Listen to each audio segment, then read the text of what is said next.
തുറന്നു പറഞ്ഞാൽ കേരളത്തിൽ പല ആവർത്തി ചർച്ച ചെയ്യപ്പെട്ടതാണ് ശൈലജ ടീച്ചറിൻ്റെ ഒരു സ്ഥാനാർത്ഥിത്വം സംബന്ധിച്ചുള്ള വിഷയങ്ങൾ. ഇപ്പോൾ പ്രത്യേകിച്ച് സിറ്റിംഗ് സീറ്റിൽ നിന്ന് മാറ്റി പേരാവൂരിലേക്ക് മാറ്റുമ്പോൾ തന്നെ ഇതവിടെ കൊണ്ടിട്ടുന്നത് തോൽപ്പിക്കാനാണ് എന്നുള്ള ചർച്ച ഒരു വഴിക്ക് നടക്കുന്നു. മറ്റൊന്ന്, വേണമെങ്കിൽ ഒരു മുഖ്യമന്ത്രി സ്ഥാനാർത്ഥിയായി മുഖ്യമന്ത്രി സ്ഥാനത്തേക്ക് പരിഗണിക്കപ്പെടാമായിരുന്ന ആളെ അവിടെ വേരോടെ മുറിച്ചു കളയാനുള്ള നീക്കം നടത്തുന്നു എന്നുള്ള ചർച്ച നടക്കുന്നു. അപ്പോൾ ഇതെല്ലാം അത്തരം വിഷയങ്ങൾ വരുമ്പോൾ എന്തുകൊണ്ടാണ് ഈ പുരുഷാധിപത്യ പ്രവണതയായി അതിനെ വിലയിരുത്താത്തത്?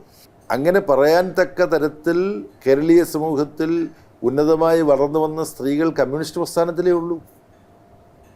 കോൺഗ്രസിലും UDF-ൽ നിന്ന് അവരെ വേണമെങ്കിൽ മുഖ്യമന്ത്രിയാക്കാരെന്ന് പറയാൻ തക്ക വിധത്തിൽ പോലും ഒരാളെ വളർത്താൻ കോൺഗ്രസിനോ UDF-നോ കഴിഞ്ഞിട്ടില്ല.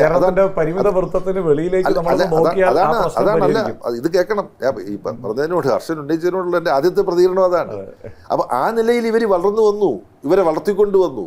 ഇവരെ വളർത്തിയതിൽ പാർട്ടിക്ക് ഉത്തരവാദിത്വമുണ്ട്, അങ്ങനെ വളർന്നു വന്നതിൽ ഇവർക്ക് ഉത്തരവാദിത്വമുണ്ട്. അപ്പോൾ ആ നിലയിൽ ഇവർ കേരളം ഓർക്കുന്ന രാഷ്ട്രീയ മണ്ഡലത്തിലെ സ്ത്രീ സാന്നിധ്യങ്ങളാണ്. അതാണ്. പിന്നെ ചോദിച്ചത് സഖാവ് ശൈലജയെക്കുറിച്ചാണ്. സഖാവ് ശൈലജ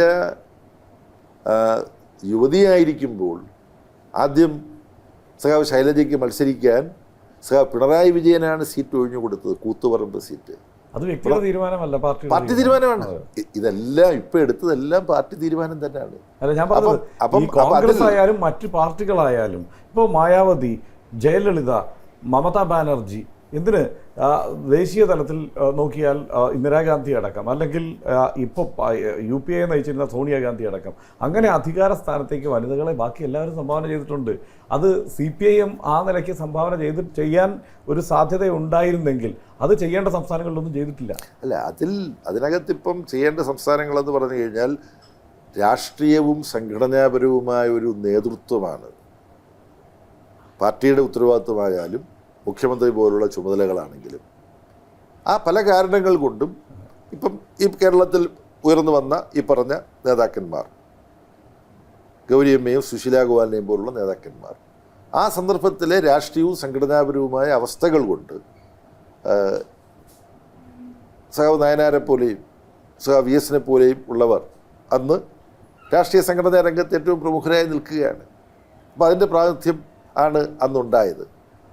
മറിച്ചൊരു തീരുമാനം എടുക്കാമായിരുന്നു, ഒരു വനിത വരട്ടെ ഈ ഉത്തരവാദിത്വത്തിലേക്ക് എന്നുള്ള അഭിപ്രായമുണ്ട്. അതിനെക്കുറിച്ച് ഞാൻ വ്യക്തിപരമായിട്ട് ഇപ്പോൾ വേറെ യാതൊന്നും തന്നെ പറയുന്നില്ല. അല്ല.